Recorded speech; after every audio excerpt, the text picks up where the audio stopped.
আজকে আপনাদের সাথে শেয়ার করছি চিংড়ি মাছ দিয়ে ঝিঙ্গা তরকারি। এই তরকারিটা রান্না করার জন্য প্রথমে এখানে একটা প্যানে পেঁয়াজ কুচি দিয়ে দিল, সাথে দিয়ে দিল তেল। এবার তেলের মধ্যে পেঁয়াজটা ভালোভাবে ভেজে নিতে হবে। তারপর কিছুক্ষণ ভাজার পর এখানে চিংড়ি মাছগুলো দিয়ে দেওয়া হলো। চিংড়ি মাছগুলো ছোটো ছোটো পিস করে কেটে ভালোভাবে ধুয়ে দিয়ে দেওয়া হলো। এবার চিংড়ি মাছটা কিছুক্ষণ নাড়াচাড়া করে নেওয়া হলো। এবার এখানে দিয়ে দেওয়া হলো পরিমাণ মতো লবণ।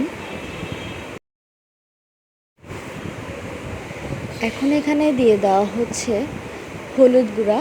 হলুদ গুঁড়া এখানে 1 চামচ পরিমাণ দেওয়া হলো। তারপর দেওয়া হচ্ছে লাল মরিচের গুঁড়া।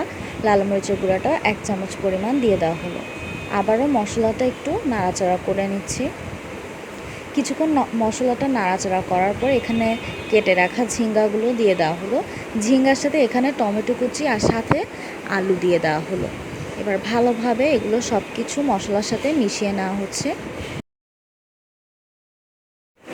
কিছুক্ষণ নাড়াচাড়া করার পরে এবার এখানে দিয়ে দেওয়া হচ্ছে সামান্য পরিমাণে পানি। এবার আবারও একটু নাড়াচাড়া করে নেওয়া হচ্ছে।